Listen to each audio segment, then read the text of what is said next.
A quiet conversation could be heard through the closed door. Gavin stood outside, waiting patiently. Finally, after about half an hour, the conversation waned. Gavin seized the opportunity and knocked on the door. Enter. A gruff male voice commanded from the inside. Gavin opened the door and let himself in. A young man in an NW Bureau uniform, holding a report, nodded at Gavin as he entered and continued to silently peruse the documents. Don't mind him. Please continue. The other person in the office was Gavin's father. His expression was exactly as Gavin remembered: furrowed brows, frowning pursed lips, and eyes as cold and steadfast as glaciers. The young man nodded and turned a page of the report. We believe the persons responsible were also the ones behind the celebration incident and the recent influenza virus outbreak. All the evidence points towards the involvement of Black Swan. He pointed to the virtual evidence board, and both men examined it for a moment. He raised his hand to continue, but Gavin interrupted him. And the casualties? He paused, awaiting the go-ahead from his commander. Gavin's father nodded, and he flipped to the relevant page. He informed Gavin that the casualties were much better than expected, with only 2 seriously injured and no dead. In addition, Ultima Bioresearch had developed a vaccine, so the virus was under control. The young man smiled as he delivered the good news. Hearing this, Gavin relaxed a little, and the young man continued his report for another 15 minutes. Finishing up, he bowed respectfully and left, not forgetting to close the door on his way out. As the door closed, feelings of anxiety and consternation overwhelmed Gavin. It was just the 2 of them now, and he had his father's full attention. Gavin was the first to break the silence. Special Task Force is looking for Black Swan as well. His father's face remained impassive, though his eyes narrowed and held a hint of disdain. And when they find it, they will discover it is nothing but an empty shell. Empty shells have their uses. His father shot him a scrutinizing glare. The evolution accelerator Is not your concern. They're looking for a suitable evolver to enter the chamber. You know. Gavin stopped abruptly. His father's piercing stare bore into him. Are you so eager to find her? Gavin clenched his fist, trying to suppress his fury. Biting his bottom lip, he met his father's disdainful glare. I know you're going to send someone to investigate. Let me go. I'm your best option. Outside the window, stars lit up the dark night sky. Gavin stood at the center of the meeting hall, looking up at the dome. The moon cast mottled patterns of light, like footprints on the ground. Standing next to him was a team of men and women, dressed in NW uniforms. They were whispering nervously to one another about the new mission. Black Swan is long gone. Are we really going after the Special Task Force? That observation center for excessive evolution sounds suspicious. But is this really necessary? I'm not sure. You should ask the cap. The group looked over at Gavin. He seemed unbothered by the attention. Uncertain, they continued to whisper. They're sending us in to make an arrest. A worried young man scratched his head. But what if they arrest us? The team burst into laughter, and the young man smiled sheepishly. Relax. They're not going to arrest you. Gavin hesitated for a second and was about to continue when a sudden noise was heard outside the door. Everyone froze in place. Gavin placed a finger over his lips. We've got company. The clatter of heavy footsteps drew nearer, and it sounded like there were a lot of them. Gavin tensed up, unsure if he could take them out fast enough. With a bang, the door was forced open, and a group of people in white uniforms swarmed into the hall. Confused, each member of the NW team raised their weapon one by one. Then, taking advantage of their confusion, Gavin clenched his right hand into a fist, shut his eyes tight, and tried to ignore the violent winds erupting around him. A cyclone of gales with him at their center blasted through space, tearing at friend and foe alike without reason. The dark winds swept the hall, dislodging the great crystal chandelier above, which came crashing down in the chaos. In the wake of the piercing screams, the howling winds, and the violent destruction, profound silence descended, and darkness engulfed the hall. Gavin grit his teeth, his body tense, and his calm eyes filled with determination. The black tornado surrounded him. He placed a trembling hand on his chest, but showed no signs of stopping it. Only when every person was prostrate on the ground and the door had been ripped off its hinges did he release his breath. In the wreckage of the moonlit hall, footsteps could once again be heard in the corridor beyond. These were not orderly footfalls, as the previous ones had been. Seeing the bodies strewn about the floor, Leto raised his hand, and 4 or 5 figures behind him entered the room and began to search the hall. A timid young man at his side erratically scanned the room. I can't believe we ran right into NW. When they asked...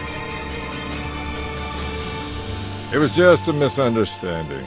Besides, it appears that both sides took a beating. Leto glanced at him.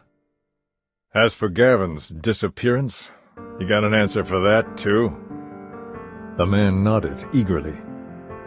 At that very moment, Gavin's body was located. 2 men carried him carefully over to Leto.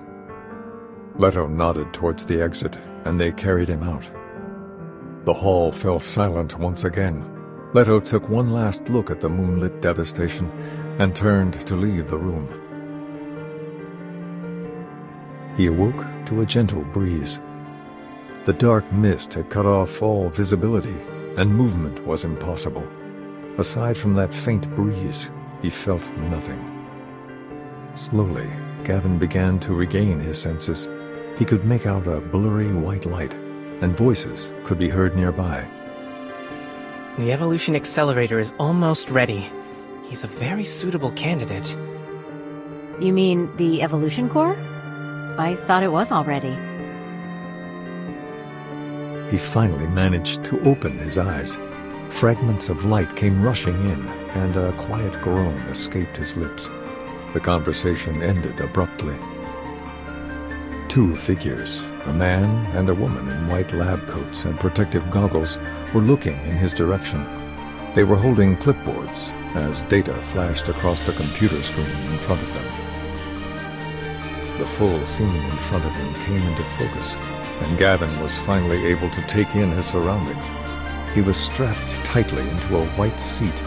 5 buckles held him firmly in place. He tried to move his head, but found that something was locked around his throat. The man in the lab coat cautiously approached. He appeared to be somewhat pleased with himself.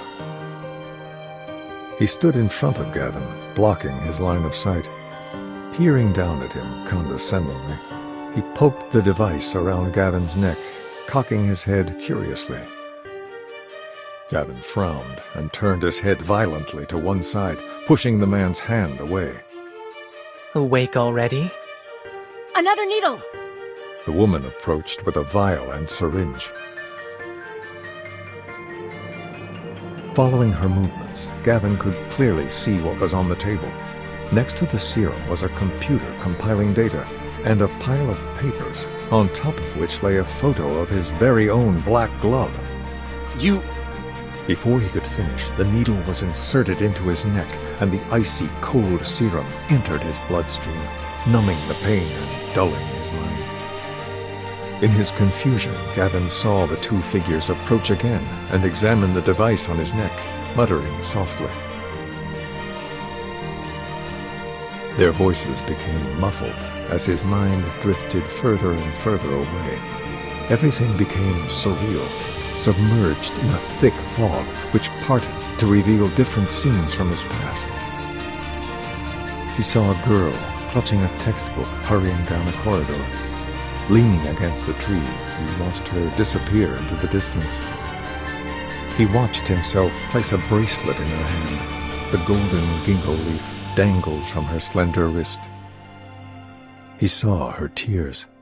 Her outstretched hand reached for him as she begged him not to leave her. Finally, all the images combined into one, and he saw himself standing at the center of a control room, staring intently at his father. I have to go. At that moment, there was only one thought in his mind. He must get her back. He heard a brief sound, and the door was pushed open. Gavin did not bother to see who it was. He sat on the edge of the bed in silence. 2 pairs of black boots appeared in his line of sight. The observers cuffed him and half pushed, half dragged him out of the room.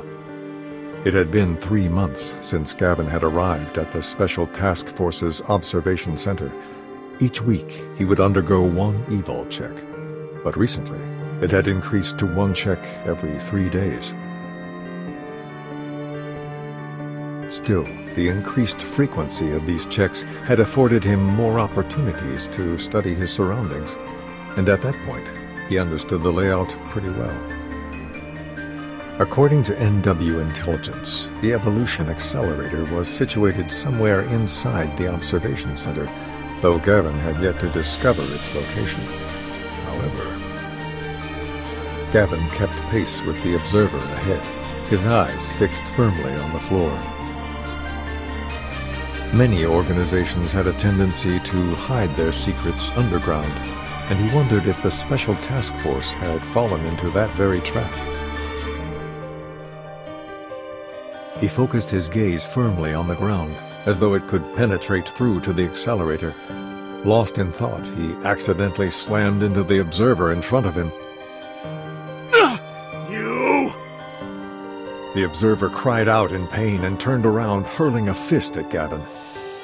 Gavin's eyes flickered, and he moved his head to one side, avoiding the blow. Instinctually, he lifted his shackled hands, smashing the man in the jaw and knocking him to the floor. The other observer, who had been trailing behind, rushed forward to subdue him.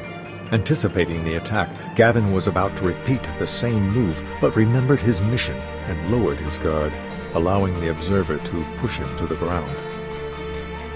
He had forgotten that he had been fitted with a controller, the contraption around his neck. Rubbing his chin, the first observer stood up, his eyes wary. Freak. Isn't he wearing a suppressor? How did he do that? Maybe the frequency is too low. Turn it up a bit? Leaning in close, the observer adjusted the settings on Gavin's controller and let out a sigh of relief. That should do it. Turned it up all the way. Gavin lay on the floor, their words coming and going, that indescribable noise in his mind growing louder and louder. The noise stretched his nerves to the breaking point, and his breathing became erratic. The pain ate away at him from the inside out. Indistinct figures entered his field of view. Deep within the snow-capped mountains, mechanical arms flailed under constant gunfire. NW troops surrounded him. He began to hear a girl sobbing. Finally, he saw her face. His heart skipped a beat, as though it were held captive. He struggled to breathe. Gavin lay on the bed, looking up at the white ceiling in the darkness. He closed his eyes and quietly listened to the faint vibrations transmitting in his ear. After a faint beep, the stud earring stopped vibrating, and he opened his eyes. Gavin sat up, blinking, and carefully recalled the message he had just received. The first batch of accelerator subjects has been decided. Your name is on the list. It made sense. More frequent evol checks, stricter monitoring. It appeared that the special task force was just about ready.